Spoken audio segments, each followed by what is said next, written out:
Welcome back to Cord Cutting Today, where we break down some of the biggest stories happening in the world of cord cutting, including today. Roku and Warner Brothers Discovery are teaming up to bring more free content to Roku streaming players, televisions, and more. We'll tell you what's happening. There's some HBO content here for free also. Are you ready to pay more for cable TV if you're still paying? A new survey is out that says that almost 20% of cable TV subscribers now pay $200 or more a month for television. And lastly, Christmas Day NFL is coming back, but this time with a new streaming partner. Don't worry, Netflix is still going to have a game, but there's a new one joining the field for NFL Sunday football. Or NFL Christmas football, I should say. If you want to learn more about these stories, check out the show notes and in the first pinned comment. I'll put a link to each story we're about to talk about there so you can read them for yourself and come up with your own opinions. If you're new here, consider hitting that subscribe button or hitting that thumbs up. Doing one or both lets YouTube know you enjoy what we do here. So YouTube recommends our videos to more people, helping us grow and hopefully helping you break free from the high cost of television and still watch the shows that you enjoy. With that said, let's dive into it. Roku and Warner Brothers Discovery has had a long partnership for its Roku channel. It's free ad-supported streaming service, not just on Roku televisions, Roku streaming players, but also on Fire TVs and others.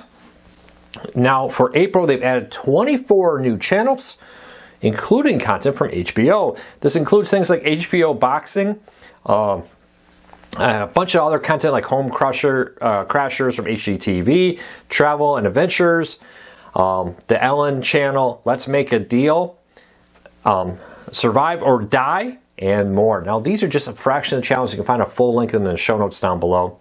But you'll find that the Roku channel has really been growing fast. Of all the free ad-supported streaming services so far announced with what's new in April, the Roku channel has some of the largest lineup of content there with it. Now don't forget, Roku now makes a majority of its revenue from ads and subscriptions, with the Roku channel really helping grow its ad subscription market. It's interesting to see them invest so heavily in a partnership with Warner Brothers Discovery to put a lot of this content on there, to bring a lot of stuff to Roku television, Roku streaming players. Free ad-supported content is one of the fastest growing markets in cord cutting as cord cutters cut back on paid services and shift to free ad-supported services like the Roku channel, Pluto, Tubi, and others. Keep an eye on this. The Roku channel, if you haven't tried it, like I said, it's not just on Roku's, it's on many other devices. It's one you should maybe give a try to. All right, next up. Nearly 20% of cable TV subscribers are now paying over $200 a month. We surveyed 1,900 of you and talked to you about what you paid when you canceled cable television. And 19.4% of you paid over $200 a month. But even more interestingly, 74% of you paid over $100 a month just for television. Not for internet, not for the other stuff, just for television. That does not surprise me at all. It's not just the advertised price, right? It's all the fees, hardware fees, broadcast television fees, and others that are doing it. Comcast has recently started to bundle and include that in the advertised price, but you still have taxes on top of that. You still have device fees, depending on how many televisions you have. It does not surprise me at all that this is happening. Interestingly, less than 15% of you say you pay $100 or less with this in total, about 15% of you. We talk a lot about, the cost of cord cutting going up. YouTube TV now $82.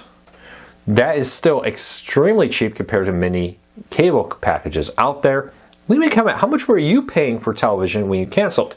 It's been over 12 years since I canceled DirecTV. At the time, I was paying about $115 a month just for television. That was enough for me to say, well, this is gone, as my wife and I were desperately trying to cut back our expenses, freshly out of college, had a kid on the way. You know how that goes. You've probably been there or in a similar situation. What was that? What was that break-even point for you that forced you to ditch cable? If you have, leave me a comment. If you haven't yet, you've been thinking about it, what are you paying right now? Leave me a comment and let me know.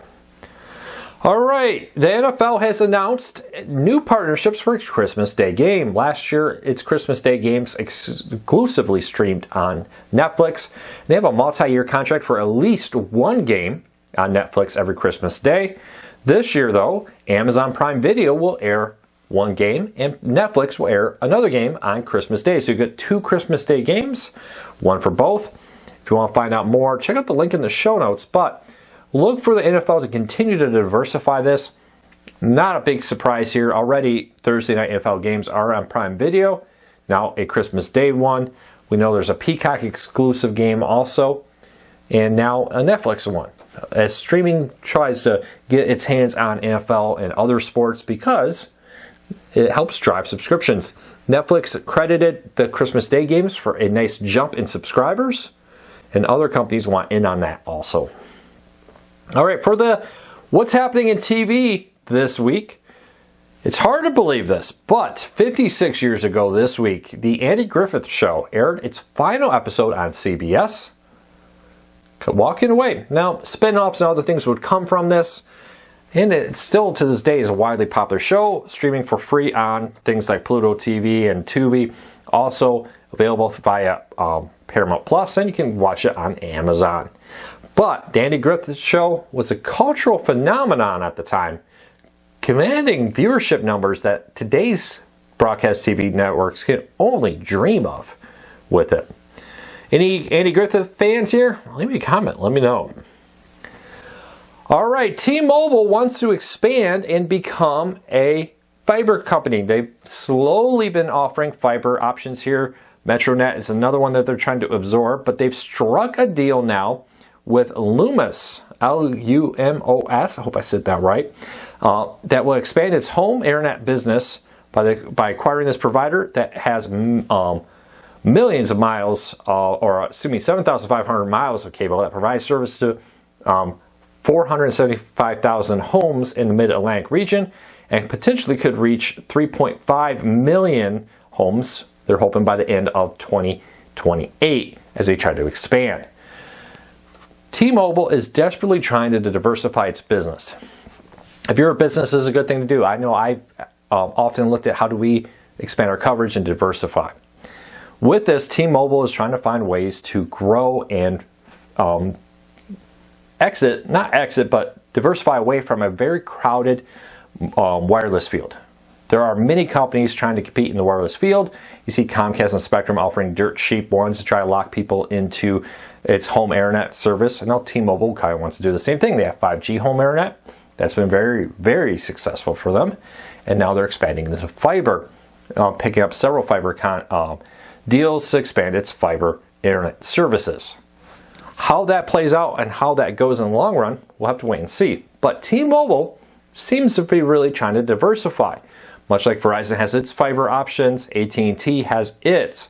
Now T-Mobile wants to be more than just a wireless provider, which is funny because Dish is doing something similar. They looked at the television world, and while they're not exiting television yet, they've tried, it didn't work when they tried to sell their TV stuff to DirecTV, but they are saying their future is now in wireless. We'll keep a close eye on this, but T-Mobile says it plans to invest $950 million to expand and an additional $500 million to support expansion to reach its goal of reaching 3.5 million homes by the end of 2028. I don't think this is the last deal we've heard of T-Mobile buying up smaller internet providers. There's been a trend of that recently. Spectrum's also been picking up some smaller ones also. Look for that to become a bigger thing in the future. And lastly, Apple is releasing a new update for its Apple TV devices. This is 18.4 with this. And there is some minor bug fixes and changes with this. To find out more information, title iButton on it, the watch list with larger buttons on it, some minor tweaks here. Not a whole lot, but Apple has been making some changes to tvOS. One thing I want to mention, I had a lot of comments whenever we review something that's not Apple TV. Why are you reviewing Apple TV? Well, we did review the most recent Apple TV device on this channel. Probably don't remember it because it's been several years since Apple released one. There are rumors, we've covered them, that a new Apple TV may be coming. I think the smart TV that they were working on is probably dead. There's been rumors of a cheaper Apple TV stick. I don't know where that's going. But for now, as soon as there's a new Apple TV on the market, we will get it and review it. But for now, there's just not. So we'll cover the news as it comes and review products as they come. But there's just not new Apple TV products for us to review for the last few years. And because of that, that's why you have not seen a new review recently. Well, that's it for today. I hope you have a fantastic day. We'll be back again real soon with another video. But a huge thank you. A lot of news stories over at CordCuttersNews.com. And by the way, check that out. What we cover here is only a fraction of the stories you'll find over there. A lot more content gets posted on the site than ever makes it on YouTube. But we get a lot of tips from you, and a huge thank you to people for doing that. It really does help us. Go to CordCuttersNews.com if you want to send us a tip. At the top, you can either click on the menu button and then select Contact Us, and you'll get a way to send us an email. And not only will that email go to me, but it'll go to the entire team so everybody can check it out there. But we would appreciate your support. You can find out more at CordCuttersNews.com. And until then, take care, be safe. I'll be back again tomorrow with another video.